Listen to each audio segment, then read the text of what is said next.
godly woman who just loves God and acknowledges God.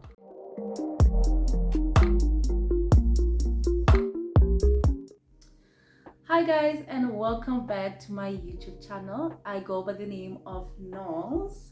So welcome guys, and thank you for tuning in. So guys, if you haven't subscribed, please do the right thing. You know what to do. Click that red button down there. If you have subscribed, thank you so much for doing that. And guys, I've been meaning to share this topic, which is very important to me, very important to my heart, close to my heart, in fact. The topic about God, basically. And I've been meaning to share it, but I didn't know what exactly to talk about because there's just so much that I'd like to share with you guys. We're talking about God, my relationship with God, and how I came about to want to be a child of God, basically. And there's so much that I've experienced. I wasn't sure exactly how to share this, but hey, you know what?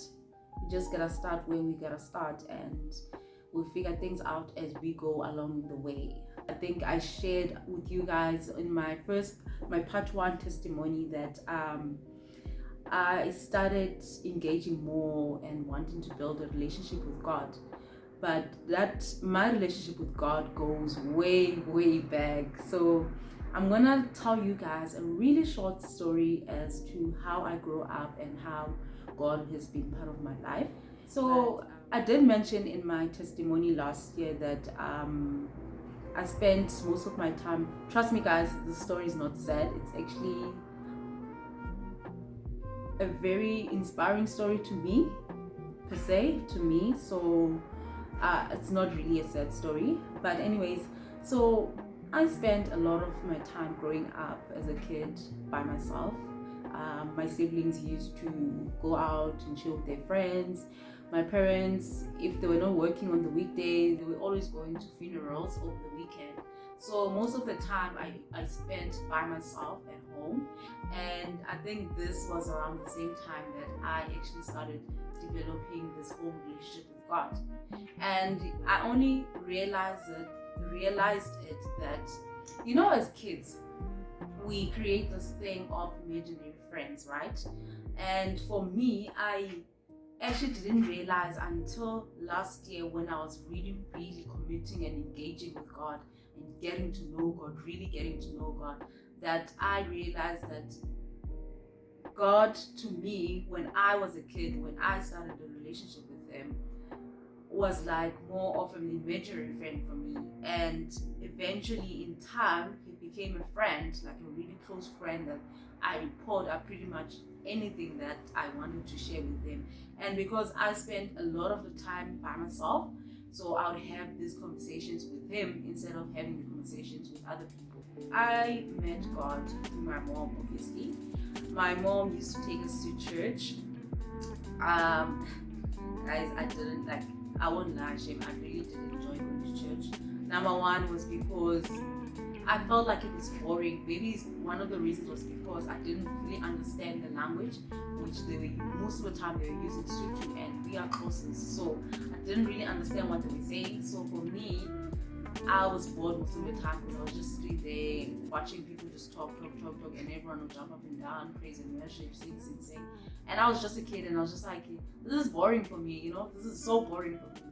But I think as time went and I was watching my mom really experiencing God through her and the faith that she had and faith in the godly woman that she carried herself, even up to today, really, really inspired me and got me questioning, who is this God that my mom is always praising, my mom is always talking about? So I think that's when my relationship with God started. So I would have these conversations, normal conversation basically that you have with your friends or your family members. I'll be like, good morning, God. In the mornings, I'll be like, good morning, God. I hope you're doing great. Hey, yesterday something happened, it sucks, but okay, I'm gonna try and be okay. And I think it helped me become this optimistic person that I am today as well, because I think as much as I was having a conversation with God, I think God was also responding to what I was saying, and in that sense, it sort of like helped me think in a certain way or think in a godly way. Up to a certain extent, though, because I had my issues. I had, as a human being, I had my issues, I had my angers, I had my trauma and everything. There was just so much that was going on. But yeah, so I grew up like that. Then I realized that God, I think that's when God moved from being an imaginary friend to actually being a father, or more than a father, actually, was a friend, because I was always talking to him. I was always pouring out everything, good or bad, to him. And this became a habit for me. It became so easy that I used to talk to him. I could talk to him the entire day. I could talk to him anytime I felt like talking to him. But when it came to other people, I really didn't talk much about God. I would just sit there. Like, I was always quiet. I was shy. I was quiet. I would just be there listening to other people talk, and I would share my opinions if needed for me to share my opinions. But most of the time, I just lived in my head, just talking to God, basically. So that's how my relationship has been with God.